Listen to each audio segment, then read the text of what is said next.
But it gets to the issue here as we turn past the Apostolic Era, at the end of the life of John the Apostle and beyond, we see the need to figure out, how does authority work in the church? Who's in charge? What does that mean? How do we work together? How do we worship together? How do we serve together?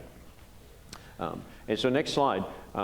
And so this era, we call it the Patristic Era, Patristic Fathers. The Patristic Era is the era that goes from the end of the time of the apostles and really from about the end of the first century for a while, for several centuries, at least through the 5th century. I'm going to think about it as running from the beginning of the 2nd century through the end of the 5th century. I'm going to nominate that as the Patristic Era. There are people that would take it all the way to the 8th century, and some people that think that Bernard of Clairvaux is the last of the church fathers. Bernard of Clairvaux, of course, is 12th century. So that's an assertion that the Patristic Era lasted for 1,100 years.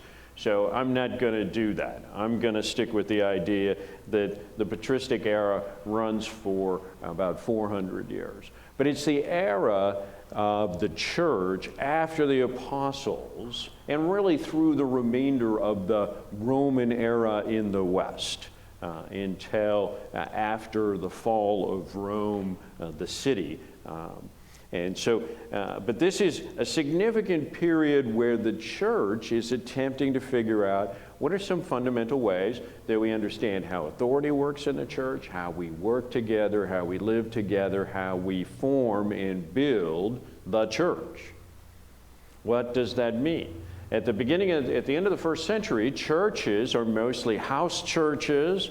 They're mostly relatively smaller groups of people. It is apparent that in the city of Corinth that there are several house churches and that they meet together for their communion, their Lord's Supper on some regular basis. And so as Paul is writing to them about the divisions and disputes between the various house church groups and the way that they treat their coming together, their fellowship meal, and rebuking them about a bunch of the things that they're doing in that. But some things to think about when we think about this era of the church fathers. What are some things that they faced? What are some of the challenges? You've got to keep in mind that there's huge geographic dispersion of the church. You've got, at the beginning of the 2nd century, you've got churches from southern Britain to southern India and from Armenia to Ethiopia. And so you've got churches mostly in cities and in larger places, but there are many cities that have become hubs of a string of churches that go out into smaller towns, into the countryside, and that draw many people in those kinds of contexts. But the church is mostly urban, mostly in the cities, and the churches scattered far and wide across hundreds and in some cases thousands of miles when there is very poor communication. The way to communicate from one church to another is to write a letter and give it to a person and have that person walk there. And then stand up in the worship service there and read the letter publicly.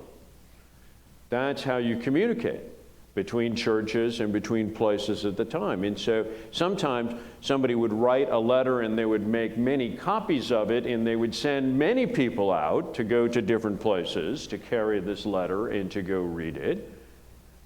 But even so, no one was, going from Antioch with a letter all the way to southern Britain as their mission. They might eventually get there if they were supposed to carry this letter far and wide. But for the most part, you have challenges about communication because there's geographic dispersion of the church, which is really significant based on the ability to move and travel. Secondly, there's huge cultural dispersion of the church. You've got Jews and Gentiles and all those issues. We see that a lot in the church in the West, the church in the Roman Empire. You see that in the New Testament. But beyond the empire, You've got Andrew has gone up around the Black Sea and taken the gospel to the Scythians. And when the Scythians are referred to in the New Testament, how are they referred to?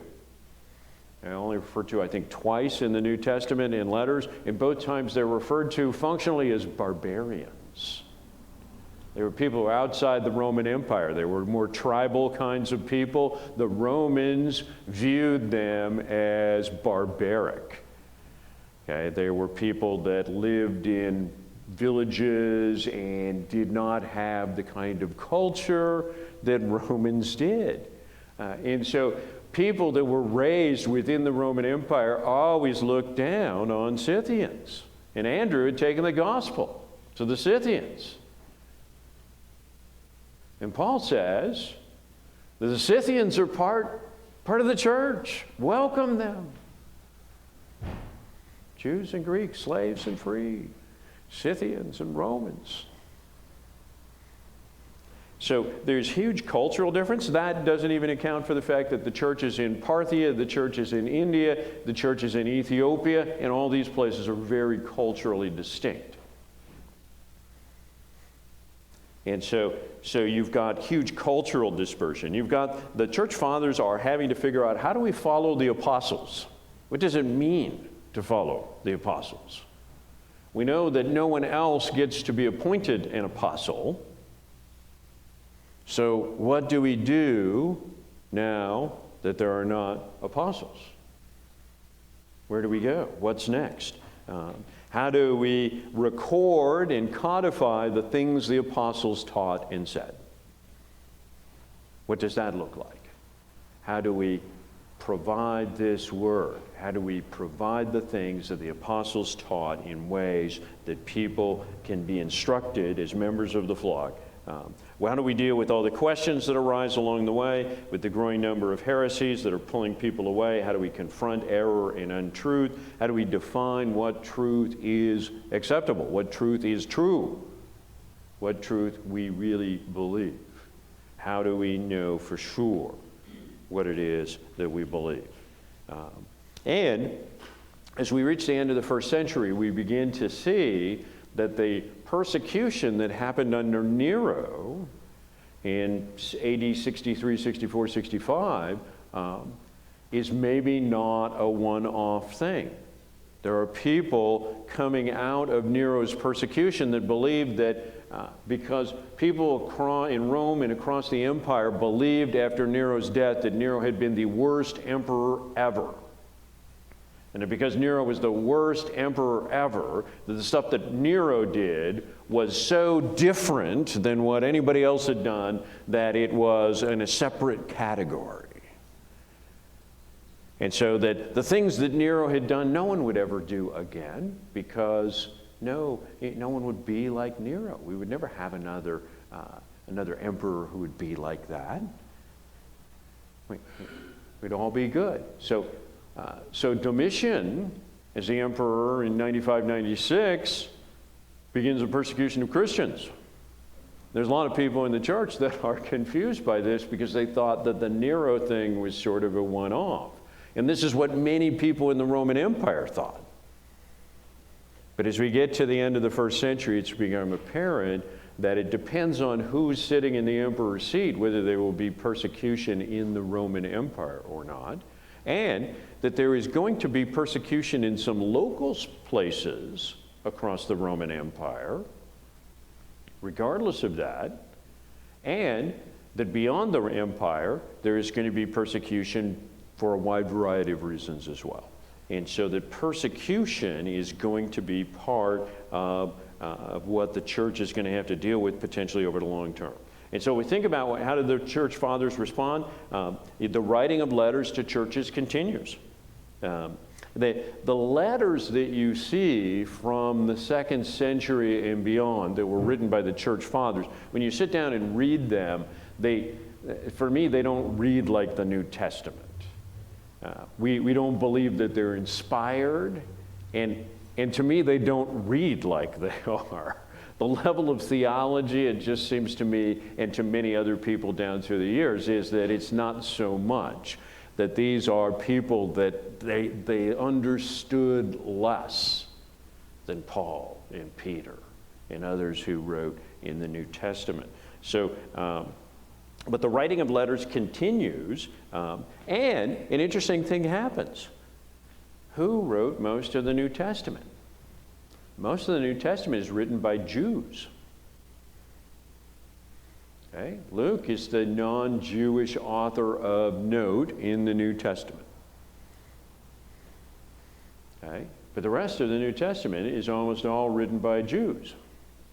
The patristic stuff that we have from the 2nd century and beyond is almost entirely written by Gentiles. There's very little that we have from the 2nd century or beyond that's written by Jewish Christians. It's almost all by Gentile Christians. And so there's a transition here in who is writing and speaking. The church fathers put a lot of focus on teaching and preaching, on making disciples and raising up future leaders. And this is partly a response to persecution, to the understanding that the leaders of the church were potentially subject to arrest, imprisonment, and death, and that we better be raising up somebody else to stand in those positions, because somebody may have to. And we may not have a lot of warning about that. So the church begins to focus a lot on making disciples to raise up future leaders. And so then there is the patristic era, of course, is the era when the church is focused on laying foundations in terms of how do we stay aligned, how do we create structure that is useful, and how do we define what is orthodoxy. So the church fathers, the patristic era, people tend to think of the church fathers in 4 or 5 categories. So the apostolic fathers are the church fathers that are those generally who are born in the 1st century and have some direct connection to at least one of the apostles. And so these are late 1st century, early 2nd century leaders. And so those are the people that are regarded as the apostolic fathers. Now, the church fathers label, by the way, is not that old. The first time that somebody used this term to talk about this era and talk about these leaders is 1672. So this is not an ancient term. It's not the way that these people thought of themselves. It's not a term that was used back in that era. So but it's become a label that is extremely common today. And as you can go to the bookstore and buy the Apostolic Fathers, and there's, multiple versions of this. This is Moody Press, the Moody Classics version of this.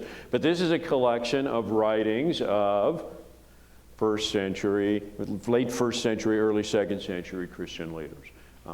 And so it's become a very common term, but apostolic fathers, for the most part, refers to those who come out of the 1st century and were discipled by or connected to some apostles. And for the most part, that's the Apostle John, because John lives 30 years longer than Peter, 30 years longer than Paul. And so as a result, the apostolic fathers are mostly people that have some connection to the church at Ephesus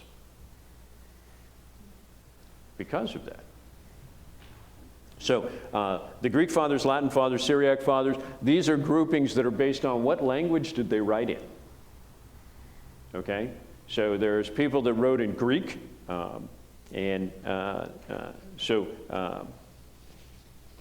The Greek fathers, people like Justin Martyr, Origen of Alexandria, John Chrysostom in Constantinople later on, those are all regarded as Greek fathers over a period of several hundred years, but all wrote in Greek. Latin fathers, guys like Tertullian in the 2nd century, Ambrose of Milan, Augustine of Hippo, and Pope Gregory the Great. All those are Latin fathers because they wrote in Latin. Syriac fathers, they're guys that I haven't even heard of. So, but Syriac is the language of the church in the East. Okay, so Syriac is the language of the church east of Antioch. the church at Edessa, the church across the Parthian Empire, the church in the East, which becomes a significant part of this story. Now, the Apostolic Fathers, there's either 3 or 4 or maybe 5, depending on how you count them. The big 3 Apostolic Fathers are Clement of Rome, Ignatius of Antioch, and Polycarp of Smyrna. All 3 of whom apparently have, Clement is connected to Peter, and Ignatius and Polycarp are both connected to John. So Clement of Rome, in the Roman Catholic tradition, is known as Pope Clement I, which I'm sure is news to him because that was never a term that was applied to him in his lifetime, and not the way that he thought of himself, but that is the way that the Roman Catholic Church looks back on him today. But Clement was almost certainly either discipled by Peter and may have been appointed by Peter to a leading role in the church at Rome. And both Ignatius of Antioch and Polycarp of Smyrna were discipled by John. Polycarp was discipled by John when he was in his teens or maybe early 20s, based on his age. The fourth name that usually goes with these guys, if you take it from 3 to 4, is Papias of Hierapolis. Papias, the challenge with this is most of his writings are lost. We know about him primarily because Eusebius quotes him, and Eusebius uses him as a major authority a couple of centuries later. So these are important bishops, at least in the way that we think about it now, but they're writers and thinkers and leaders, and much of what we know about them is because of the things that they wrote in opposition to various heresies. Because one of the fundamental things that you see the church fathers having to confront is the big theological questions. And the big theological questions that are major as we turn from the 1st century to the 2nd century is, what does it mean that Jesus was divine? If he's God, how is it true that there is one God? If he is God incarnate, how is he both God and human? And what does that mean? What does that mean about his will? Does he just have a divine will, or does he also have a human will? And what does that mean about the things that he prayed in Gethsemane? How are we supposed to understand that? How are we supposed to interpret those words? What do they mean to us? These were big questions. The essentials of the Incarnation were things that at the end of the 1st century, beginning of the 2nd century, people were beginning to talk about and think about and beginning to argue. And these are arguments that would go on for centuries as people tried to understand the fundamentals of the Incarnation. What does it mean? What does this mean to us? There is also the ongoing conversation of, are we still Jews? Sort of? Mostly? Not at all? We're keepers of the Old Testament. And what does that mean in terms of our relationship to the law? We believe that the Old Testament is the Scripture. But how does that impact our lives? What does that mean to us as believers? And what do we do about authority after the death of the apostles? After all the apostles are gone, where do we turn to find the answers to hard questions? And how do we create some kind of order and organization in the church? And so you see some early creeds, the emergence of the Apostles' Creed in the 1st century, the Nicene Creed, other creeds become a key way, get key leaders of the church together and try to work through what do we believe and turn it into a statement that can be taught in the churches and memorized by people so that they can take it with them wherever they go. Because nobody is carrying a Bible.